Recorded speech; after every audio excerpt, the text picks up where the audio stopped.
Hey guys, it's Rob. Sorry I've been a little away from the videos lately. I have a 5-month-old daughter who has been keeping me really busy lately. On top of that, got the Faces of CHACO documentary project that I've still been working on and editing on the Fuji cameras is what I used to shoot with it, X-T2 specifically. And what I wanted to do in this video real quick, just to get back into the YouTube game, is to talk to you quickly about why I think that the X-T2 is an ideal documentary photography camera.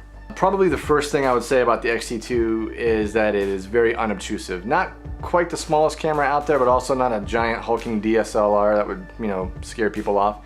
Lenses are also pretty small, so not really calling a lot of attention to itself. On this particular project, this last trip out to New Mexico, I had an instance where the mechanical shutter was getting kind of loud, and my colleague at the San Juan Citizens Alliance, her name's Emily, she came over and she was like, yeah, that's kind of distracting. And I actually had thought about that myself. So at the next location that we were at, I just flipped on the electronic shutter, and as long as you know the limitations of the electronic shutter, that thing works beautifully. I mean, a lot of people I know use it at weddings and in churches or at plays or some kind of environment like in a movie set where you have to be very quiet. As long as you're not flipping the camera, back and forth like in video, like in motion, or trying to track a high-speed subject or some sort of lighting conditions can affect the electronic shutter. But as long as you're not in those conditions or shooting under those conditions, the electronic shutter is a godsend. It's just completely silent. You're still getting beautiful shots. It can go up to 1/32,000th of a second. So, I mean, you can just beat the sun anywhere you're at. Shoot wide open if you want. There's no problem with that. So, again, just very unobtrusive, camera. It's just a beautiful system. On that note, it's also lightweight. Again, the small size lends itself to being lightweight. I carried 4 primes, a very small zoom, the 50-230 that I've talked about before, the cheapo lens, which is like the sleeper zoom in the series. If you don't have the 50-230, you should look into it because it's a beautiful lens. But they're all very lightweight. So you can fit them in a bag, sling it around your shoulder all day. You're not going to feel it. There's not any sort of problem with the weight. So being unobtrusive and lightweight, that's a win-win right there.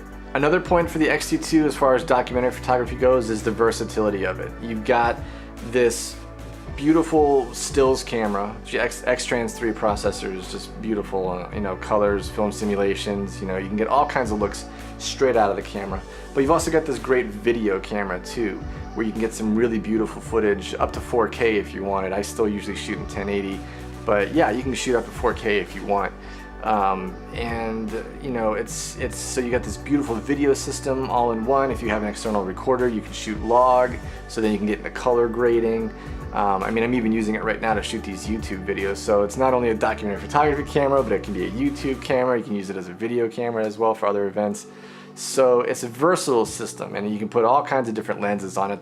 They go from wide zooms all the way up to professional zoom lenses that are from 1024 all the way up to 100-400. So you've got this huge amount of space that the lens system can cover. So whatever it is that you're trying to do, the Fuji system, the X-T2 system, is versatile enough to accommodate that. And then the last thing I want to talk about is just the reliability of the camera. It's weatherproofed, it's constantly being updated firmware-wise. I've switched all kinds of modes. You got the high-speed continuous autofocus modes, you've got the single autofocus slower shooting modes. It's just, actually I'll tell you what, early on I had some battery problems where I would have to actually pull the battery for some reason. But a firmware update later, and that was gone completely. So they're recognizing these bugs, they're putting these out, but they're also adding all these new features constantly to it. There's a new firmware update on this that I haven't even downloaded yet that's supposed to make the autofocus even faster, which to me is insane because it's already been great. So it's a reliable system. When you buy into it, you're gonna get something that's up to date, and they stand behind it, which is important in a documentary situation. And I'm going to keep using this camera throughout this entire project.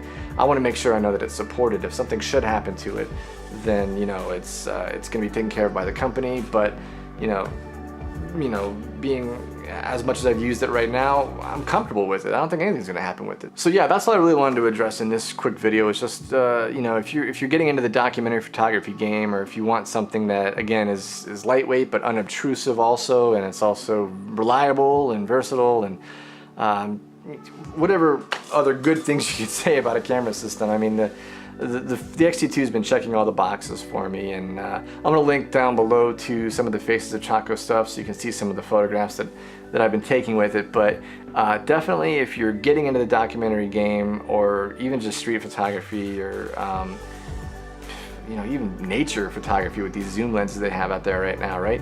The X-T2 has been a phenomenal camera for me to be using in this situation. So I'm happy to be settling into a digital system that I'm probably just to stay with. I mean, I couldn't see any other camera that would really offer anything more than the X-T2 at this point in time for what I'm shooting. So if that's not a glowing review, I don't know what is.